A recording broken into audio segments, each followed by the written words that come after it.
Hi, I'm Gregg Murray, Associate Director of College Counseling, and my 5-up today is life lessons from rowing, embracing failure, and practicing mindfulness. So before I get started, I wanted to share a couple pictures that give a little bit of context on my path to becoming a collegiate athlete. Meet Gregg Murray, age 3, 3.5 feet tall, and a whopping 55 pounds. Enjoyed climbing trees. I was pretty active, and as you can see in the picture, my shirt says #1 athlete. Don't you just love how parents do that to you? Picture number 2 is Gregg Murray at age 17. Not the image you expect of a college rower or a college athlete of any kind for that matter. My favorite activity, eating Doritos. I was a pro at that, #1 in that area. So that's what came as a big shock to my parents when I informed them that I would be joining the university's rowing team. I had been fairly inactive, dabbling in sports here and there, but rowing at most universities is a walk-on sport, and it requires no prior experience. And so that's what appealed to me. It was a fresh start and a chance to try something new. So lesson 1 is embrace failure. It sounds counterintuitive. Failure is something we're always told to avoid.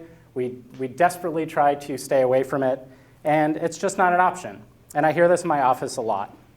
So a little bit about rowing. The goal of the sport is to get 8 individuals to propel themselves down a race course backwards as fast as possible to the finish line.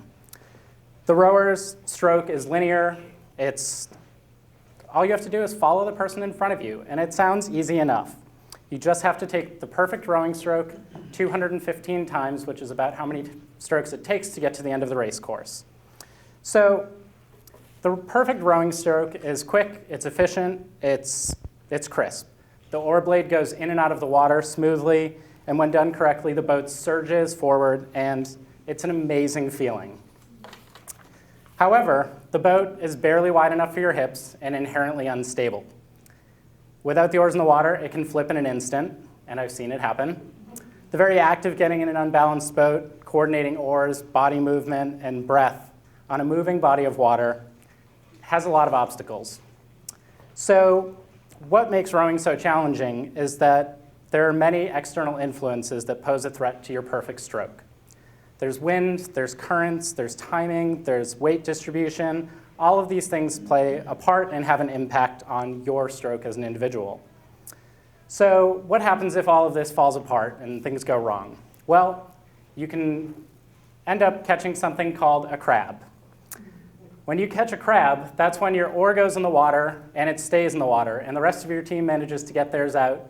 And the result is that the handle swings back at you with brute force, knocks you flat on your back, or it can even eject you from the boat. So since races can be won or lost within a fraction of a second, every stroke counts, and you try to execute it with perfection in mind. But it becomes very apparent that you can't be perfect on every stroke. And that was a tough mental roadblock for me to get beyond. So rather than panic and get frustrated in response to it, which usually resulted in me rowing worse, I learned to look at each stroke as a fresh start, a chance to recalibrate and refocus.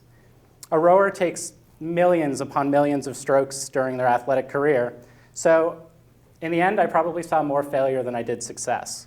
But it also taught me to adapt to the environment around me.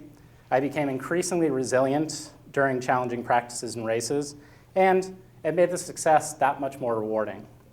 So for those of you in the audience who are a bit more literal, I want to be clear that you shouldn't seek failure, but you should embrace it when it comes your way.